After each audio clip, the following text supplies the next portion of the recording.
Ituturo ko sa iyo ngayon paano hanapin yung song key nang walang plugins na ginagamit.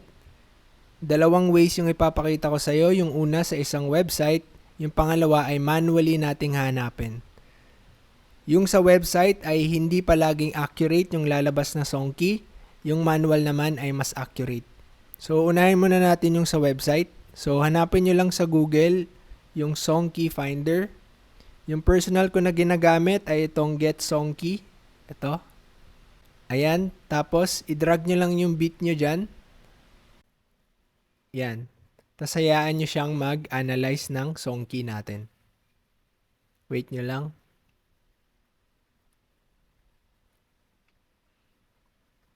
Yan, processing na siya. Mabilis lang yan. Ayan. So, ang nahanap niya ay D major. So, itry natin sa vocals natin kung tama nga yung key. So, ito yung vocals natin. Nasa track number 3. Tapos yung picture natin, ilagay natin D major. Ayan. D major. Try natin kung tama siya. Matibay parang may bangon sa chest. From Rex to riches, lapit na maalis. Sakripisyo di mabilang di na para. Okay, right off the bat, tama naman siya. Sige, yung pangalawa naman na way ay yung manual. So, sige. Medyo mas mahirap to explain pero ipakita natin with using FL keys. So, mag-open kayo ng FL keys. Ayan, FL keys. So, sa isang octave, merong 7 keys. Ayan. So, ito C. Ayan. Tapos ito C ulit. So, merong 7 keys. 1, 2, 3, 4, 5, 6, 7. Tapos ito, mga half step na yan. Ayan. So, ang gagawin natin, pakinggan natin yung beat. Tapos, pindutin natin dito yung mga keys. Kung ano yung pasok na keys, ilagay natin sa ilagay natin sa piano roll. Tapos i-play natin tong beat. Habang nakikinig tayo, i-play natin yung mga notes. Tapos i-draw out natin dito sa piano roll yung mga tamang note. Okay? Sige, play natin.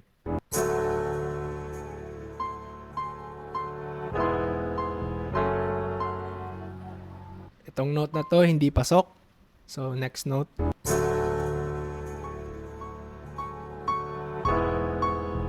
Ito, pasok.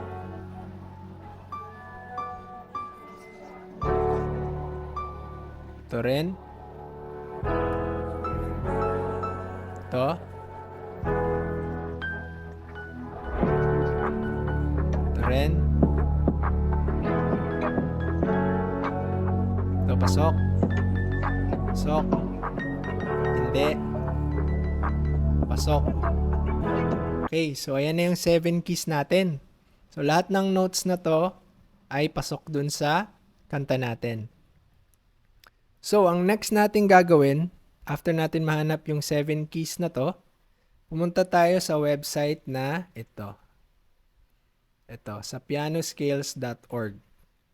Tapos, hanapin natin dito sa mga visual representation ng mga scales dito kung ano yung makikita natin dito sa na-draw out natin sa piano roll.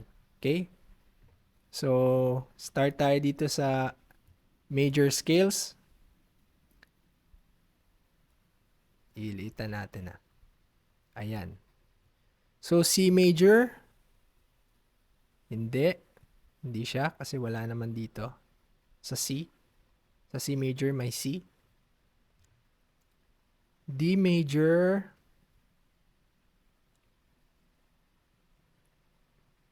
Pwede. Pero may mga notes dito na hindi naka-highlight sa D major. 'Di ba? Pero kanina dun sa website, yung nahanap niya is D major. Pero dito sa ano natin sa piano roll natin, hindi siya D major. Yan, hindi siya magkagaya. E major, hindi. F, hindi rin. G, hindi. A major. Ito ang yung A major, yung pinaka tama siya. So, 'di ba ito? Ayan yan. Oops. Yan. So, lahat ng note natin dito ay nasa A major. So, itry natin yung A major natin. Pag wala pala dito guys sa mga visual representation dito, punta kayo sa minor scale kung nandun. Hanapin nyo lang guys. Ayan. Okay, so nahanap natin A major, di ba? Try natin sa auto-tune kung tama. So, palitan lang natin dito ng A. Ayan. So, kung napapansin nyo dito guys sa mga notes dito or mga key, halos isang note lang yung nag-iiba between D and A. So, ito lang G. Magiging G sharp siya. So, yun lang yung difference nila. Kaya siguro dun sa website, parang nalito si website dahil ang nahanap niya is D major kasi isang note lang naman yung naiiba nila. So, ayun siguro yung explanation doon. Pero for me, mas accurate yung A major. So, itry natin. Adame, matibay parang may bounce sa chest. From Rex to riches, lapit na maalis. Sakripisyo di mabilang, tatapusin nung nasimulan, wala nang way out. Yan. So, ayan yung 2 ways na ginagawa ko guys sa paghanap ng song key ng kahit anong kanta na gusto nyo. So, again, mas accurate yung manual natin hinahanap kasi nilalagay talaga natin dito sa piano roll. Makikita natin. Yan. So, ayan yung mga... Basta i-play nyo lang yung beat tapos hanapin nyo yung mga nota na pasok dun sa beat natin. Yan. Diyan yung mahanap yung song key. Hanapin nyo ngayon dun sa website dito. Hanapin nyo yung visual representation ng mga scales. Tapos kung ano yung kagaya nung nandito sa piano roll nyo, ayun yung gagamitin yung song key. So, ayun lang guys. Maraming salamat sa panonood.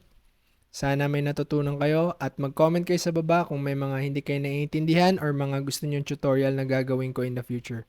Maraming salamat. Bye-bye.